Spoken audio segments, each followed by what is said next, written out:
Hey guys, so today I'm going to show you how to play the Monopoly game, the Sonic Hedgehog version.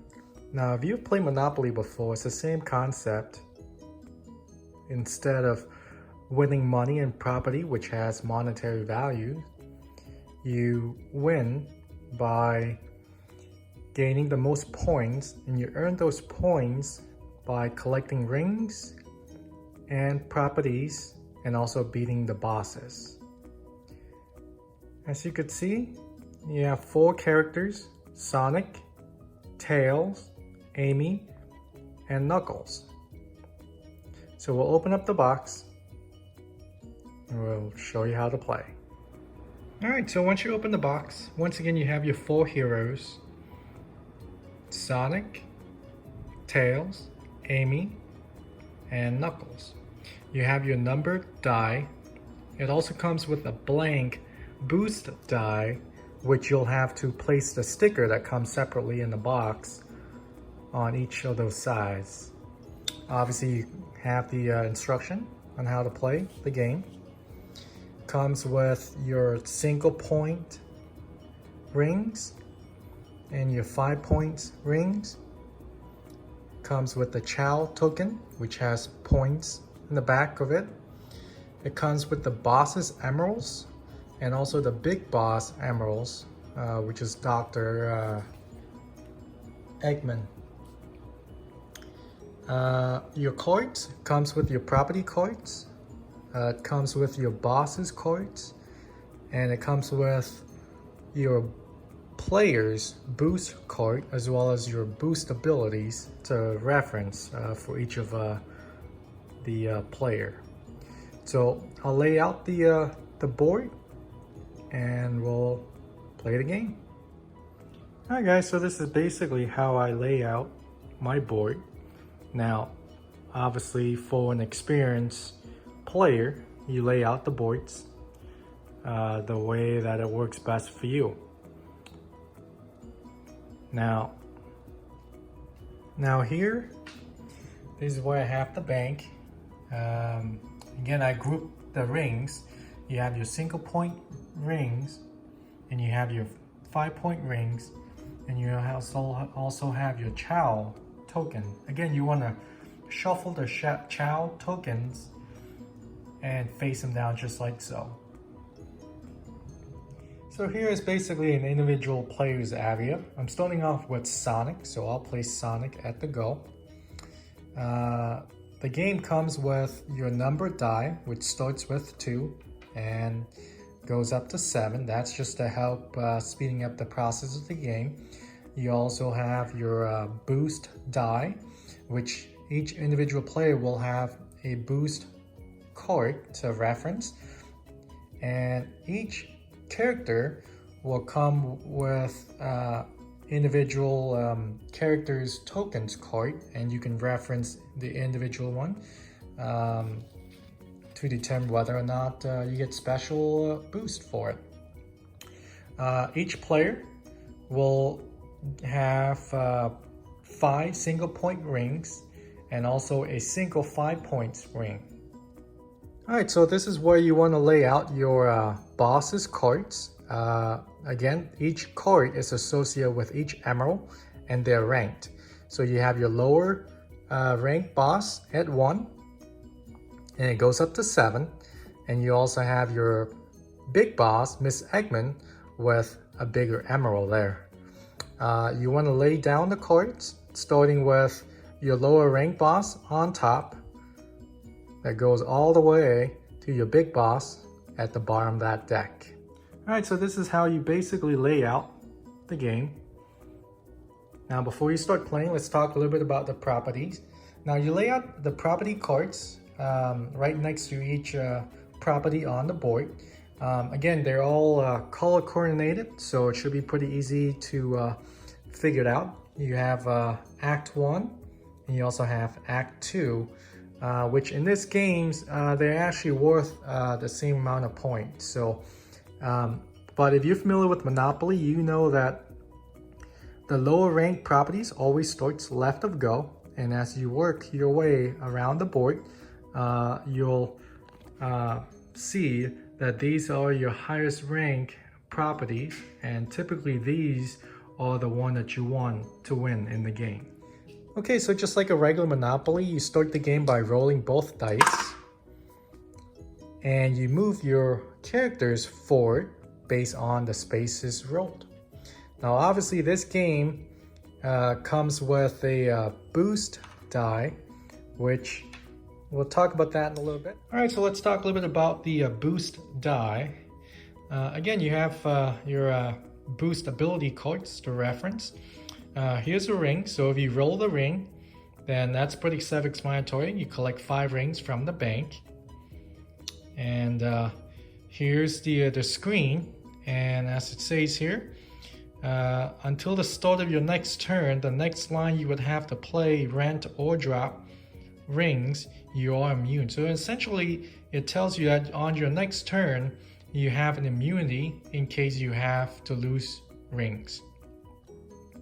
Here's a shield, pretty self-explanatory. It double your die roll. So in this case, if you roll a 5, well, if you roll a shield, then that turns to a 10, so you can move your character 10 spaces forward. You also have a spike, which again, you just referenced boost ability cards. You just, if you roll a 5, you drop rings equal to the number you rolled in a trail behind you. So you start with the spot that you're on, you'll leave 1 ring there, and as you move forward, you'll need to leave 5 rings based on the number of that you roll.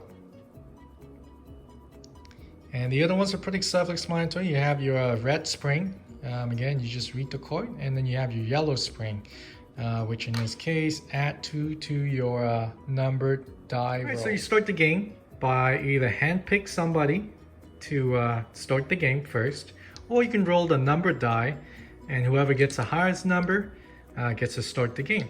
And you start it by rolling both dice. Now in this case, the numbered dice is 3, so, and you also have a boost. In this case, since I'm playing Sonic, my character's boost is not applicable. So in this case, for this screen, you can read it here.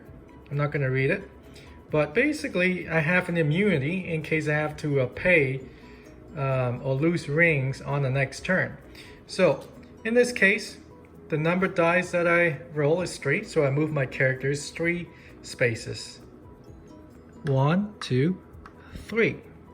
Now, since I land on High Speedway Act 2, and obviously I'm the first one to start the game, and nobody owned that space yet, I have the option of buying that property.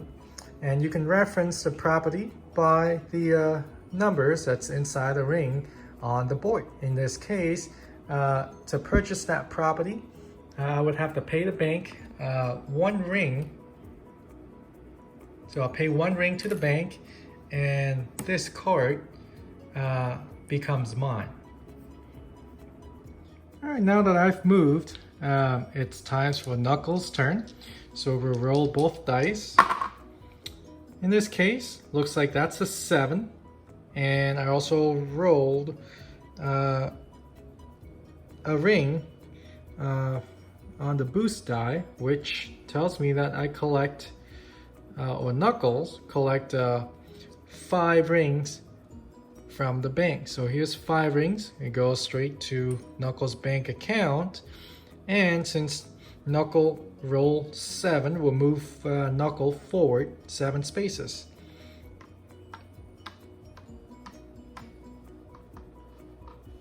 Now, Knuckle landed on the Chemical Plant Act 2. Obviously, so we just start the game, so that space is available for purchase. And here, it costs 1 ring to purchase that spot. So here's 1 ring, we'll pay that to the bank, and now Knuckles own this spot. And that completes a turn.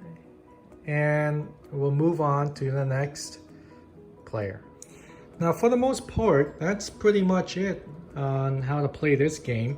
The goal is obviously to collect rings as you move around the board and to collect as many properties as you can, because again, each property has points, and preferably you want to collect the most amount of the higher value properties.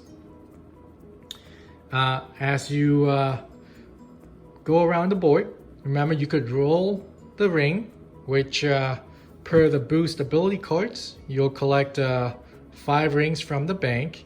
Now, if you land on the ring, it will tell you that when you land on the ring, you get to re-roll the numbered die and you collect that many rings from the bank. So if you roll a 6, then you get 6 rings from the bank. So there's individual spaces like that you'll have to basically reference the